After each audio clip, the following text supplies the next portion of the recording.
Vous êtes de plus en plus nombreux à nous suivre et à participer à l'évolution de la chaîne Afrique N24, et sincèrement nous tenions à vous en remercier.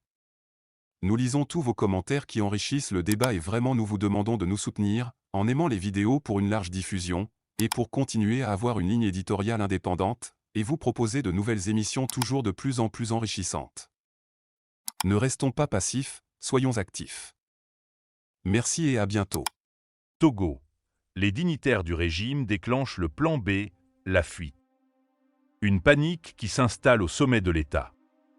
Alors que la contestation populaire atteint son point d'ébullition, plusieurs dignitaires du régime togolais ont, selon des sources concordantes, commencé à activer discrètement leur plan B, la fuite. Ces figures du pouvoir, longtemps présentées comme inébranlables, semblent aujourd'hui sentir le vent tourner. Depuis les cercles politiques de Lomé jusqu'aux réseaux diplomatiques internationaux, les rumeurs se multiplient. Des proches du pouvoir cherchent à quitter le pays avant l'échéance du 6 juin 2025, date fixée par les mouvements citoyens pour un soulèvement d'ampleur nationale. Les signes qui ne trompent pas. Selon des témoignages recueillis auprès de sources proches des milieux sécuritaires et administratifs, plusieurs responsables de haut rang, ministres, députés, hommes d'affaires liés au régime, multiplient les démarches consulaires. On parle notamment de renouvellement de passeports diplomatiques, dépôt massif de demandes de visa, notamment vers la France, les États-Unis, le Canada, l'Allemagne. Transfert de fonds précipités vers des comptes bancaires à l'étranger. Vente discrète de biens immobiliers à Lomé et à l'intérieur du pays. Ces mouvements, longtemps invisibles, commencent à filtrer dans l'opinion publique, alimentant un climat de suspicion et de colère. Ils nous laissent avec les problèmes, ils s'en vont avec l'argent, résume un militant d'Unirjoint sur place. Une population qui observe et retient les noms. Dans les marchés, les gares routières, les bars et sur les réseaux sociaux, les Togolais dressent déjà la liste des noms de ceux qui, selon eux, ont commencé à préparer leur échappatoire. Parmi les plus cités figurent plusieurs conseillers présidentiels, des membres de l'appareil sécuritaire et des personnalités liées aux grands contrats économiques. Ils ont pillé le pays pendant des années, et maintenant que ça chauffe, ils veulent fuir? Ce serait trop facile, souffle un étudiant à l'université de Lomé. Une pression qui monte sur les ambassades. Dans son dernier message audio, le journaliste Ferdinand Haïté a lancé un appel explicite aux chancelleries étrangères. Actuellement, ils commencent par chercher des visas pour leurs proches, tout ça là. Je voulais interpeller l'ambassade de France à Lomé, l'ambassade des États-Unis, l'ambassade d'Allemagne. Je pense que le consulat du Canada, c'est au Ghana. Je vais leur dire ceci.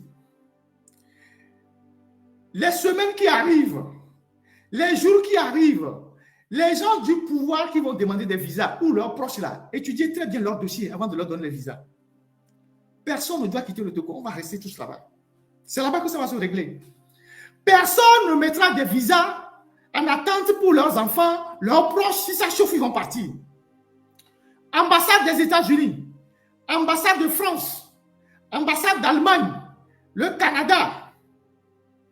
Commencez par faire des restrictions de visas pour les dirigeants togolais ou leurs familles. Quand quelqu'un vient déposer un dossier de visa, étudiez très bien à qui il est lié avant de lui donner le visa. Pour le Canada, on a des camions, on va s'en charger. Tous ceux qui ont mis leur argent au Canada, tous les barons qui sont allés acheter des maisons au Canada, nous allons faire bientôt des actions envers le gouvernement canadien.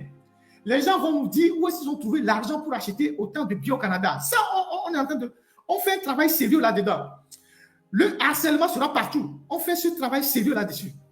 Mais ceux qui vont fuir prochainement là, qui cherchent les visas là, il faut que les consulats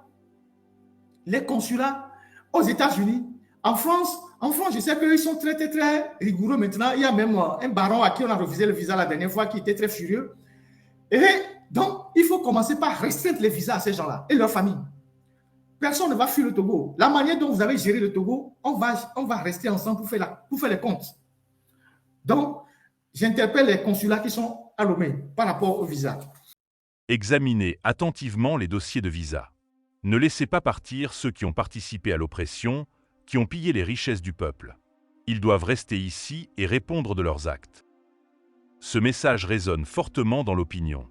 La population togolaise, aujourd'hui connectée, informée, mobilisé, veut éviter un scénario déjà vu ailleurs en Afrique, celui des dignitaires déchus qui, après avoir régné sans partage, s'exilent tranquillement à l'étranger pour y mener une vie confortable.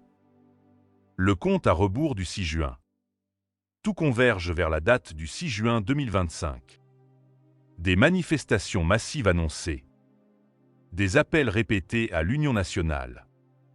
Des tensions internes palpables au sein des forces armées.